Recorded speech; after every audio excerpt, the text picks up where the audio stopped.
ಈ ಎಡದ ಕೈಯು ಮುರಿದೋಗದೆ ಮತ್ತೆ ಬಲದ ಕೈಯು ಸ್ವಾಧೀನ ಆಗದೆ. ಡಾಕ್ಟರ್ಗಳು ಯಾವುದೇ ತರದಲ್ಲಿ ನರಗಳು ಕಟ್ಟಾಗೋಗವೆ. ಇವರು ಹಿಂಗ ಆಗದೆ ನಮ್ಮ ಪಾಪುಗೆ ಈ ರೀತಿ ಆಗದೆ ಅಂತ ಚೆಲುವಂಬ ಹಾಸ್ಪಿಟಲ್ ಮ್ಯಾನೇಜ್ಮೆಂಟ್ ಆಗಲಿ, ಡಾಕ್ಟರ್ಗಳಾಗ್ಲಿ, ಅಲ್ಲ MD ಅವರಾಗ್ಲಿ, ಯಾರು ರಾಜೇಂದ್ರ ಸರ್ ಇವ್ರು ಯಾರು ಏನೂ ಕ್ರಮನೇ ತಗೊಂಡಿಲ್ಲ. ಇವರೆಲ್ಲ ಹಿಂಗಾದ್ರೆ ನನ್ನ ಮಗಳ ಭವಿಷ್ಯ ಮುಂದೆ ಏನಾಗಬೇಕು? ಸರ್ಕಾರದ ಮಟ್ಟದಲ್ಲಿ ಚರ್ಚೆ ಮಾಡಿ ಆ ಮಗುಗೆ ಆಗಿರ್ತಕ್ಕಂಥ ಕಷ್ಟ ನಷ್ಟವನ್ನು ಸಂಪೂರ್ಣವಾಗಿ ಭರಿಸಬೇಕು ಅಂತ ನಾವು ಸಂಬಂಧಪಟ್ಟ ಅಧಿಕಾರಿಗಳಿಗೆ ನಾವು ಒತ್ತಾಯಿಸ್ತೇವೆ. ಇದ್ರ ಬಗ್ಗೆ ಏನು ಸರ್ಕಾರದ ವತಿಯಿಂದ ಚಿಕಿತ್ಸೆಗೆ ಸಹಾಯ ಮಾಡಿಸ್ಬೇಕು, ಹೈಯರ್ ಅಧಿಕಾರಿಗಳಿಗೆ ಗಮನಕ್ಕೆ ತಂದು ನಾವು ಏನು ಕ್ರಮ ಕೈಗೊಳ್ಳಬೇಕು ಅದನ್ನು ಪ್ರಾಮಾಣಿಕವಾಗಿ ಮಾಡ್ತೀನಿ. ಮಗುಗಾಗಿರೋ ಲಾಸ್ನ ನಾವು ಫಿಲ್ ಮಾಡೋಕ್ಕಾಗಲ್ಲ. ಈಗ ದೇವ್ರ ಶಕ್ತಿ ಕೊಟ್ಟರೆ ಆ ದಿನನ ಆಗ್ಬಾರ್ದಂತ ನಾನು ಕೇಳ್ಕೊತೀನಿ. ಇನ್ನು ನೀವು KR ಆಸ್ಪತ್ರೆಯಲ್ಲಿ ಸಮಸ್ಯೆಗಳ ಬಗೆಹರಿಸಿಲ್ವಲ್ಲ, ಇದು ನಾಚಿಕೆಗೇಡು, ಇದು ಅಕ್ಷಮ್ಯ ಅಪರಾಧ. ದಯಮಾಡಿ ಮುಂದಿನ ದಿನಗಳಲ್ಲಿ ಈ ರೀತಿ ಆದರೆ ನಾವು ನಿರಂತರವಾಗಿ ಪ್ರತಿಭಟನೆ ಮಾಡಿ ನಿಮಗೆ ಚೀಮಾರಿ ಹಾಕಬೇಕಾಗುತ್ತೆ. ಡಿಸ್ಟಿಕ್ ಚೆಲುವಾಂಬ ಡೈರೆಕ್ಟ್ರು ಅವ್ರಿಗೆ ಕಂಪ್ಲೇಂಟ್ ಮಾಡಿದ್ದೀನಿ. ಇಲ್ಲಿ ಮುಖ್ಯ ಆರೋಗ್ಯಾಧಿಕಾರಿ ರಾಜೇಂದ್ರ ಕುಮಾರ್ ಸರ್ ಅಂತ ಅವ್ರಿಗೂ ಕಂಪ್ಲೇಂಟ್ ಮಾಡಿದ್ದೀನಿ. ಅಧಿಕಾರಿಗಳೇ ಆಗಲಿ ಡಾಕ್ಟರ್ಸೇ ಆಗಲಿ ತಗೊಳ್ತಾ ಇಲ್ಲ.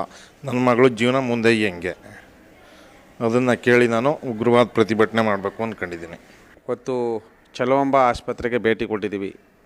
ಕಾರಣ ಮಗು ಕೈ ಮುರಿತಾಗಿದೆ, ಒಂದು ಬಲದ ಕೈ ಸ್ವಾಧೀನ ಇಲ್ಲ ಅಂತ ಮಗು ತಂದೆ ತಾಯಿ ಅವರ ಅಜ್ಜಿ ತಾತವರು ನಮಗೆ ಕರೆ ಮಾಡಿದಂಥ ಸಂದರ್ಭದಲ್ಲಿ ನಾವು ಚೆಲುವಾಂಬ ಆಸ್ಪತ್ರೆಗೆ ಭೇಟಿ ಕೊಟ್ಟು ವೈದ್ಯರ ನಿರ್ಲಕ್ಷ್ಯ ಅಂತ ನಮ್ಮ ಮಗು ತಂದೆ ತಾಯಿ ಅಜ್ಜಿ ತಾತ ಹೇಳ್ತಾಯಿದ್ದಾರೆ. ವೈದ್ಯರು ಹೇಳ್ತಾಯಿದ್ದಾರೆ ನಾವು ಯಾವುದೇ ರೀತಿ ನಿರ್ಲಕ್ಷ್ಯ ತೋರಿಲ್ಲ, ನಾವು ಸಂಪೂರ್ಣವಾಗಿ ಶಕ್ತಿ ಮೀರಿ ನಾವು ಮಾಡಿದ್ದೀವಿ, ಹತಾಚುರಿ ಈ ಥರ ಆಗಿದೆ ಅಂತ ಅವರು ಹೇಳ್ತಾ ಇದ್ದಾರೆ. ಜವಾಬ್ದಾರಿ ಹೊರ್ತಾ ಇಲ್ಲ. ಅದಕ್ಕೆ ಸೂಪರ್ಡೆಂಟ್ ಅವರು ನಮ್ಮ ರಾಜೇಂದ್ರ ಕುಮಾರ್ ಅವರು ಮಾತಾಡಿದ್ದಾರೆ. ಡೀನ್ ಮೇಡಮ್ ಅವ್ರ ಹತ್ರನೂ ಮಾತಾಡಿದ್ದಾರೆ. ಅವರು ಒಂದು 2-3 ಸರಿ ಮೀಟಿಂಗ್ಗಳು ಸಭೆಗಳು ಸೇರಿ ಮಾತಾಡಿದ್ದಾರೆ. ಇವತ್ತು ನಾವು ಮೈಸೂರು ಉದಯವಂತ ಕನ್ನಡಿಗರ ಬಳಗದಿಂದ ಹಾಗೂ KRS ಪಕ್ಷದ ವತಿಯಿಂದ ಬಂದು ಮಾತಾಡಿದಂಥ ಸಂದರ್ಭದಲ್ಲಿ ಅವರು ಜವಾಬ್ದಾರಿ ತಗೋತಾ ಇಲ್ಲ. ವೈದ್ಯರು ಅಂದರೆ ಸೂಪರ್ಡೆಂಟು ರಾಜೇಂದ್ರ ಕುಮಾರ್ ಅವರು ಜವಾಬ್ದಾರಿ ತಗೋತಿಲ್ಲ. ಯಾಕೆ ಜವಾಬ್ದಾರಿ ತಗೋತಾ ಇಲ್ಲ ಅಂದರೆ ಸರ್ಕಾರದ ಒಂದು ಬೈಲ ಏನಿದೆ, ಸರ್ಕಾರದ ಒಂದು ನೆರೆ ಒಂದು ಚೌಕಟ್ಟು ಏನಿದೆ ಅದರಲ್ಲಿ ನಾವು ಮಾತಾಡ್ತಿದ್ವು. ಅದ್ಮೀರಿ ನಾವು ಮೇಲ್ಪಟ್ಟು ನಾವು ಮಾತಾಡೋಕ್ಕಾಗಲ್ಲ. ಇನ್ನೊಂದು ಸುತ್ತು ನಾವು ಮೇಲ್ಪಟ್ಟ ಅಧಿಕಾರಿಗಳ ಹತ್ರ ಮಾತಾಡಿ ಅಂತ ಹೇಳೋದು. ಅದಕ್ಕೆ ನಾವು ಹೇಳಿದ್ದು ವೈದ್ಯರಿಂದ ನಿರ್ಲಕ್ಷ್ಯ ಆಗಿಲ್ಲ ಅಂತ ನಿಮಗೆ ಕಂಡು ಬಂದರೆ ಮಾಡಿ ಜಿಲ್ಲಾ ಉಸ್ತುವಾರಿ ಸಚಿವರಿದ್ದಾರೆ, MLA ಫಂಡ್ ಇದೆ, ಮತ್ತು CM ಫಂಡ್ ಇದೆ.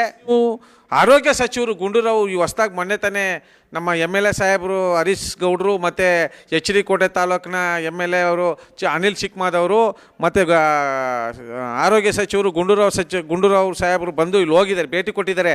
ನೀವು ಹೆಚ್ಚಿನ ರೀತಿಯಲ್ಲಿ ಸರ್ಕಾರದ ಮಟ್ಟದಲ್ಲಿ ಚರ್ಚೆ ಮಾಡಿ ಆ ಮಗುಗೆ ಆಗಿರ್ತಕ್ಕಂಥ ಕಷ್ಟ ನಷ್ಟವನ್ನು ಸಂಪೂರ್ಣವಾಗಿ ಭರಿಸಬೇಕು ಅಂತ ನಮ್ಮ ಮೈಸೂರು ಹೃದಯವಂತ ಕನ್ನಡಿಗರ ಬಳಗದಿಂದ ಹಾಗೂ KRS ಪಕ್ಷದ ವತಿಯಿಂದ ಸಂಬಂಧಪಟ್ಟ ಅಧಿಕಾರಿಗಳಿಗೆ ನಾವು ಒತ್ತಾಯಿಸ್ತೇವೆ. ನಾವು ಯಾಕಂದರೆ ನೋಡಿ, ಇದು ನಿಮ್ಮ ಇಲ್ಲಿ ಸೂಪರ್ಡೆಂಟ್ ಆಗಿರ್ಬೋದು, ಉತ್ತಮವಾದಂಥ ಅಧಿಕಾರಿಗಳ ಬೇಜವಾಬ್ದಾರಿತನ ಇವತ್ತು ಈ ಮಟ್ಟಕ್ಕೆ ಬಂದಿದೆ. ಇವತ್ತು ಕೆಲವ್ರು ಹೇಳ್ತಾ ಇದ್ದಾರೆ ಕುಡಿಯೋಕ್ಕೆ ನೀರಿಲ್ಲ, ಸ್ನಾನ ಮಾಡೋಕ್ಕೆ ನೀರಿಲ್ಲ ಅಂತ. ನಮಗೆ ನಾವು ಎಷ್ಟು ಬೈದಿದ್ವಿ, ಎಷ್ಟು ಅಂದರೆ ನೀವು ನಿಜವಾಗ್ಲೂ ಸರ್ಕಾರಿ ಅಧಿಕಾರಿಗಳಾಗಿರ್ಬೋದು, ರಾಜಕಾರಣಿಗಳಾಗಿರ್ಬೋದು, ನೀವು ಆತ್ಮಹತ್ಯೆ ಮಾಡ್ಕೊಂಡ್ಬಿಡ್ಬೇಕು. ಆ ಮಟ್ಟಿಗೆ ನಮ್ಮ ಆಕ್ರೋಶವನ್ನು ಹೊರ ಹಾಕಿದಂಥ ಸಂದರ್ಭದಲ್ಲಿ ಸಹ ಇನ್ನೂ ನೀವು KR ಆಸ್ಪತ್ರೆಯಲ್ಲಿ ಸಮಸ್ಯೆಗಳ ಬಗೆಹರಿಸಿಲ್ವಲ್ಲ, ಇದು ನಾಚಿಕೆಗೇಡು, ಇದು ಅಕ್ಷಮ್ಯ ಅಪರಾಧ. ದಯಮಾಡಿ ಮುಂದಿನ ದಿನಗಳಲ್ಲಿ ಈ ರೀತಿ ಆದರೆ ನಾವು ನಿರಂತರವಾಗಿ ಪ್ರತಿಭಟನೆ ಮಾಡಿ ನಿಮಗೆ ಚೀಮಾರಿ ಹಾಕಬೇಕಾಗುತ್ತೆ. ಅಧಿಕಾರಿಗಳಾಗಿರ್ಬೋದು, ಜನಪ್ರತಿನಿಧಿಗಳಾಗಿರ್ಬೋದು. ಮುಂದಿನ ದಿನಗಳಲ್ಲಿ ಇಲ್ಲಿ ಸರ್ಕಾರಿ ಆಸ್ಪತ್ರೆಗೆ ಬರೋರು ಯಾರು ಸಾಮಾನ್ಯ ವರ್ಗದವರು, ಕೆಲ ವರ್ಗದವರು, ಕೈಗೆ ಎಡದಿರ್ತಕ್ಕಂಥವ್ರು. ಅಂಥವ್ರ ಸೇವೆ ನೀವು ಮಾಡಿದ ಮೇಲೆ ನೀವು ಜನನಾಯಕರು ಅಂತ ಹೆಂಗೆ ಹೇಳ್ಕೊತೀರಿ? ನಿಮಗೆ ಜನ ನಿಮ್ಮ ಹುಚ್ಚು ಅಭಿಮಾನಿಗಳು ಹೆಂಗೆ ಆರತುರಾಯಿಗಳಾಗ್ತಾರೆ? ನಿಮ್ಗೆ ಹಾಲು ನಬಿಸಕ, ತುಪ್ಪದ ಬಿಸಕ ಬೈಬೇಕಾಗುತ್ತೆ. ಬೈಯಲ್ಲ. ನಮ್ಮ ಮುಖಪುಟದ ಗೆಳೆಯರು ನಮ್ಮ ಶಾಂತಿಯುತವಾಗಿ ಮಾತಾಡೋದನ್ನ ಬಯಸ್ತಾ ಇದ್ದಾರೆ. ಮಾಡಿ ಮುಂದಕ್ಕೆ ನಮಗೆ ಆಕ್ರೋಶಕ್ಕೆ ತುತ್ತಾಗಬೇಡಿ ಅಧಿಕಾರಿಗಳೇ. ಇಂಥ ಸಮಸ್ಯೆಗಳು ಬರದೇ ಇರೋ ರೀತಿಯಲ್ಲಿ ಆ ಮಗುಗೆ ಏನಾಗಿದೆ ಅದನ್ನು ಸಂಪೂರ್ಣವಾಗಿ ನಿಮ್ಮ ಸರ್ಕಾರದ ವತಿಯಿಂದ ಬರೆಸಿ ಆ ಮಗುಗೆ ಗುಣಮುಖ ಪಡಿಸಬೇಕು ಅಂತ ನಮ್ಮ ಮೈಸೂರು ಹೃದಯವಂತ ಕನ್ನಡಿಗರ ಬಳಗದಿಂದ ನಮ್ಮ KRS ಪಕ್ಷದ ವತಿಯಿಂದ ಈ ಸಂಬಂಧಪಟ್ಟ ಅಧಿಕಾರಿಗಳಿಗೆ ಆಗ್ರಹಿಸ್ತೇವೆ. ಸರ್, ನೀವು ಇದ್ರ ಬಗ್ಗೆ ಒಂದು ವಿಚಾರಣೆ ಮಾಡಿ ನನಗೆ ವರದಿ ಕೊಡಿ ಅಂತ ಅಂದ್ಬಿಟ್ಟು ಈಗ ಅವ್ರಿಗೆ ಶೋಕಾಸ್ ನೋಟಿಸ್ ಕೊಟ್ಟು ನಾನು ಅವರ ವರದಿನ ಕೇಳಿದ್ದೀನಿ, ಅವ್ರ ಹೇಳಿಕೆನ ಕೇಳಿದ್ದೀನಿ. ಅವ್ರ ಹೇಳಿಕೆನ ಪಡೆದು ನಾನು ನಮ್ಮ ಸಂಸ್ಥೆಯ ನಿರ್ದೇಶಕರಿಗೆ ನಾನು ಕಳಿಸ್ತಾ ಇದ್ದೀನಿ. ಮತ್ತು ಇದ್ರ ಬಗ್ಗೆ ಏನು ಸರ್ಕಾರದ ವತಿಯಿಂದ ಚಿಕಿತ್ಸೆಗೆ ಸಹಾಯ ಮಾಡಿಸ್ಬೇಕು, ಹೈಯರ್ ಅಧಿಕಾರಿಗಳಿಗೆ ಗಮನಕ್ಕೆ ತಂದು